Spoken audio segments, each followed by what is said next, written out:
afternoon. YTPC, Warwickshire Piper here.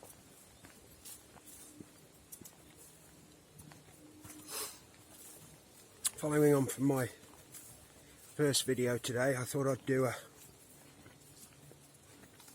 lunting video, something a bit mobile, so you can see where I am.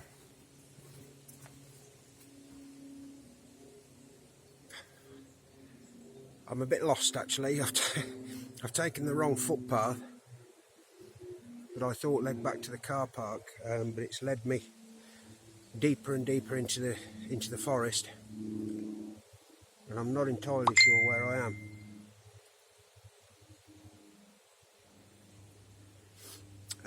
I am in Wappenbury Wood now, which is a follow-on from Prince Salt Wood, or Old Nuns Wood as they call it. And I've just stopped for a little bit of a breather.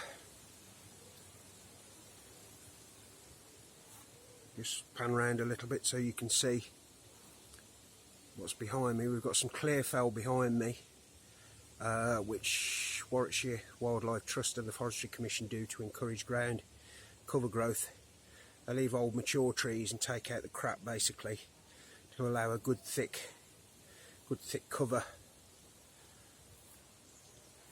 for ground nesting birds, butterflies, etc. Behind me you've still got the old forest, the old oak and hazel forest.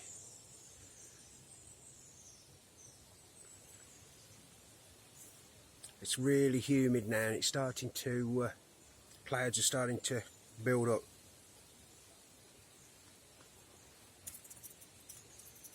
They've forecast thunderstorms.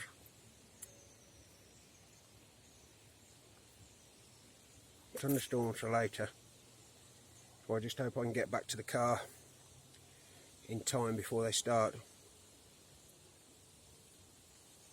Different pipe guys this time. Torben Dansk Royale, again another good lunting pipe filled with home blended Hobbits Weed. I'll try and remember what's in it. Lane BCA, Lane Very Cherry, I can't remember the other one. Sutcliffe, something or other. I can't remember. I'll drop the recipe into the box at the bottom. But it's a cherry bomb. It really is very pleasant. I made a big batch of it a few months ago, and it's been stewing nicely since I think February, March this year. I'll try and walk and talk and smoke and look at the camera at the same time.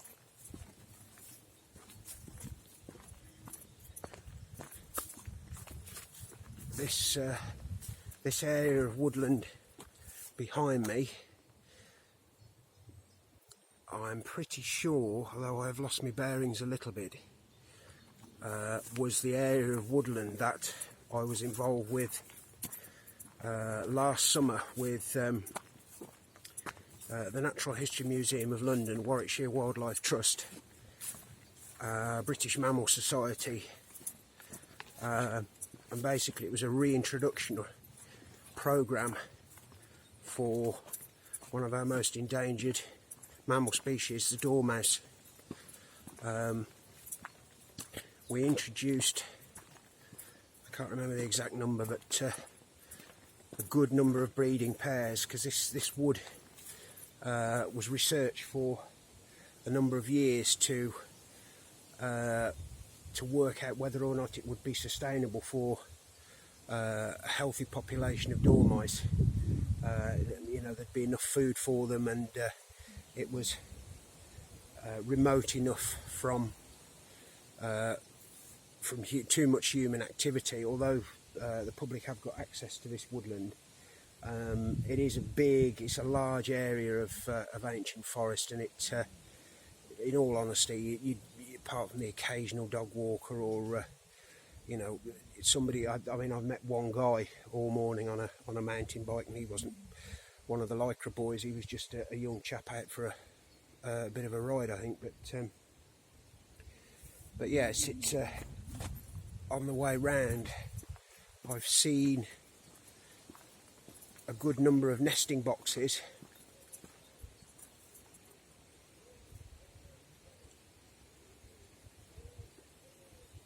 And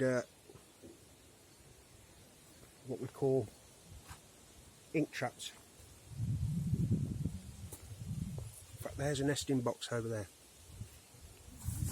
I shall take you over.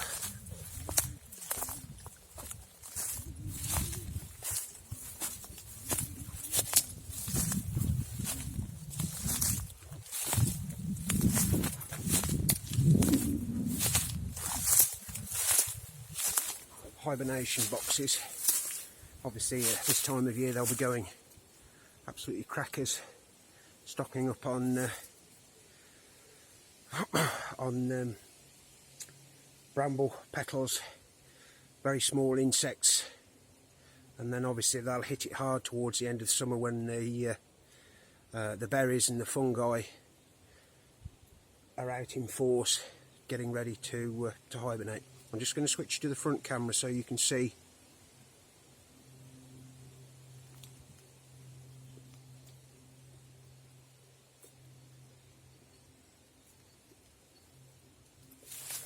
It's not going to do it for some strange reason.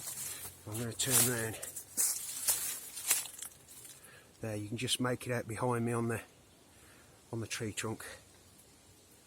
Well, there you go. That is a Dormouse Nesting Box.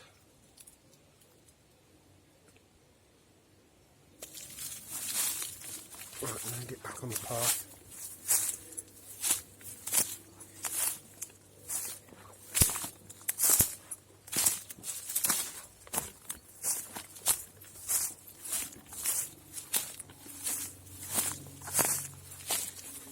Many years ago when I was at college, I actually trained to be gamekeeper, and I spent the better part of my teenage years and 20s living and working in woods like this.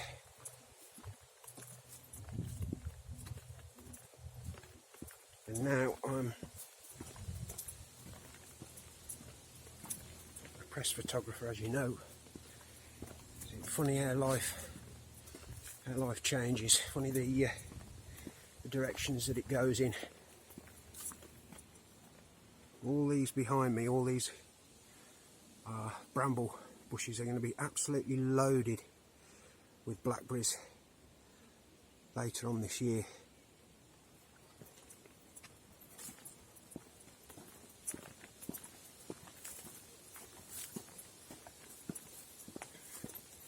I've had, as I mentioned in my last video, the review of the Louisiana flake, I've had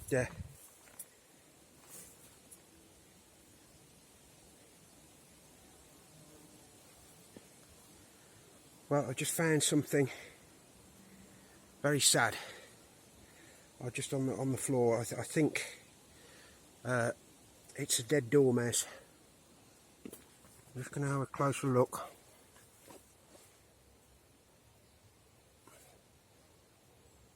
No.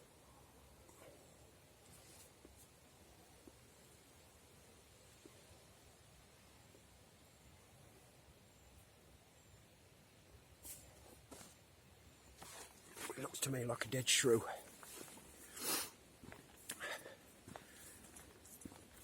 So at least we know that there are other small mammals, wee beasties, that are thriving in here.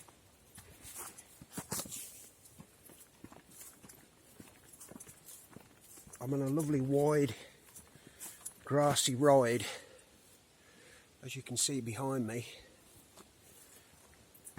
which is nice. I've walked through some fairly thick scrub and bramble and bracken earlier on, so it's nice to get back in the grass again. My shins are scratched to hell and stung. But hey, this is the part of the joy of walking and living in the countryside. Right, I've got a way marker behind me here. I'm just going to see what that says.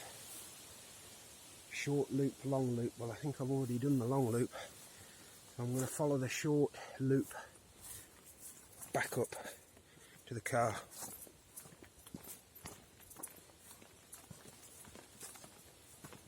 I've just had a horsefly land on me as well, which is a bit concerning because they really should have started to die off now. It's a little bit late for horseflies, and they're evil little buggers because you can't feel them land on you.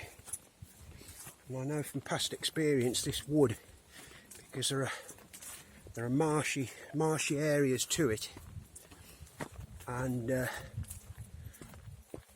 it does attract an awful lot of horseflies. I've been bitten on more than one occasion.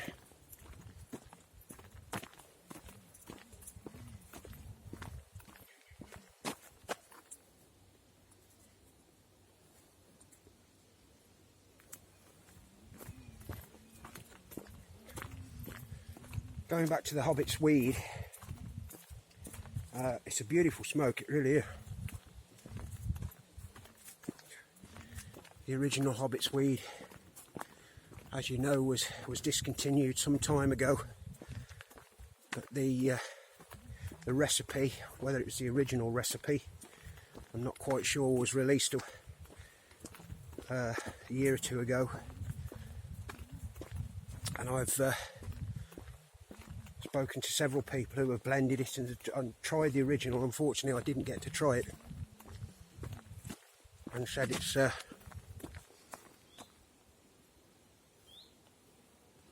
pretty much as the original. Anyway, I've got about 32 ounces of this, so I'm glad I like it.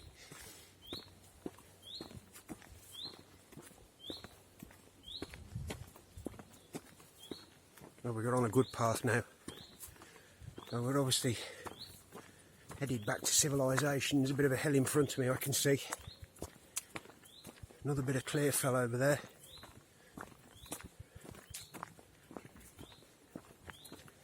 When the forestry boys come into Clear Fell, they don't just randomly cut trees down. They leave a certain number of old growth trees, take out a lot of young saplings, and trees that are perhaps 15, 20 plus years old, they'll keep. And they'll also take out a lot of the old dead crap that's on the floor. Not all of it, but some of it. It's just basically, it's to create canopy light to allow the growth of what you can see behind me, basically. See that? It's about, I'd say it's probably a good 10 feet, maybe even 15 feet tall. That was obviously clear cut quite a long time ago. An area behind me here that you could see that was cut, I think, from last year, that's only just sort of started to regrow on the, as far as ground cover goes. I've just seen another interesting thing over here, which is called birch rust. If you have a look at that tree trunk there, it's got that yellowy orangey colour on it. Well, that's actually a fungus.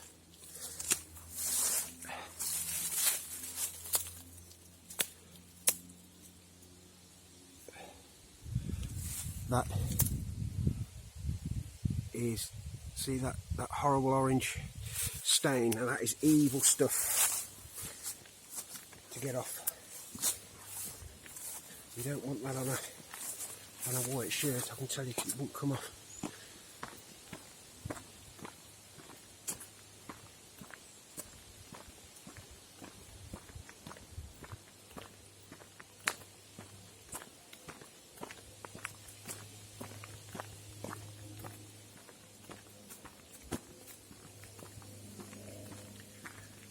Well, I never thought I'd see the day when I would use a selfie stick, being a professional photographer. And this is only a cheap one. I think I only paid about £5 or £6 for it, but it works quite well. I'm quite impressed with it. It allows you to, I'm not sure what the sound quality is like, and the sound quality from the last vid that I did, actually I apologise because it was a bit quiet, because I'd set the camera up perhaps a little bit too far away, so you'll need to up the volume a little bit. Look at these hazel sticks, stick maker's delight. There's some gorgeous sticks there. Hazel, anybody knows anything about making old walking sticks, they're primarily used hazel, because coppiced hazel, because they generally grow very, very straight, and they're nice for attaching antler, horn, bone, and also if you can find one with a nice V, you can just make a nice hazel thumbstick, like this coppicing behind me here. See how straight they are. And a good stick maker can charge anything over £100 or more, I've seen, for a particularly ornate stick.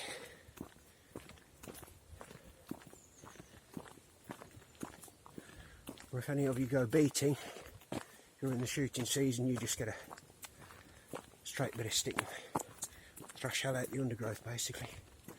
It doesn't matter.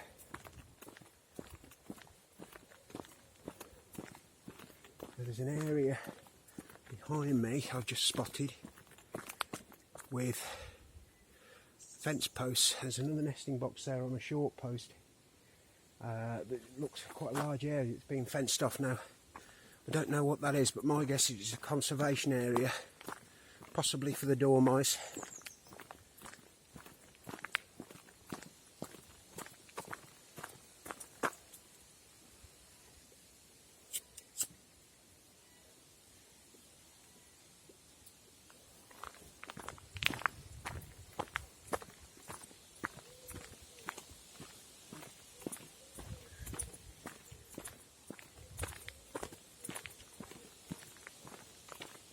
Right, okay, one road behind me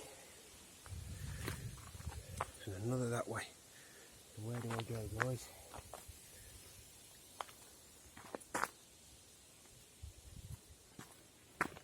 I'm guessing this way. We'll try it.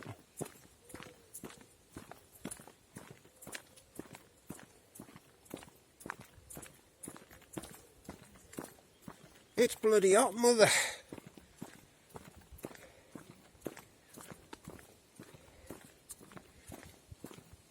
I'm sweating like a bloody camel's, what's it, like a stupid idiot. My little bag that I have here, I've got about 7 or 8 different tobacco blends in it, 2 pipes, and yet no water. It's a bit silly really when you're doing something like this and it's humid.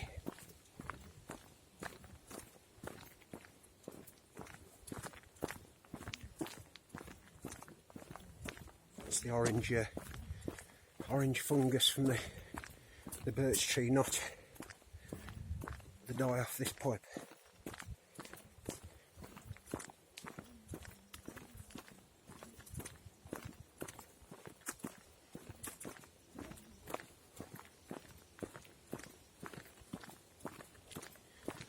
Right guys, I think I've come into there's a little small farm over there, so I'm coming to some sort of civilization. You're not going to have to send Bear Grylls out to find me, or the SAS.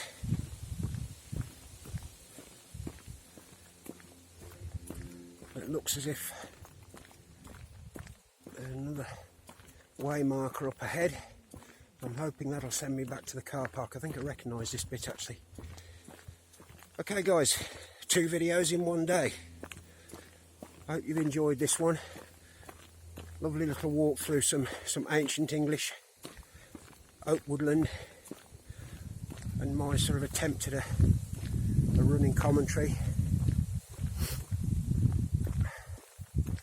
It'll be nice to get back home and have a tea or a cold drink of some sort or another. Okay guys, thanks ever so much for watching. If you're still with me, have a cracking day. Warwickshire Piper checking out. I'll be back.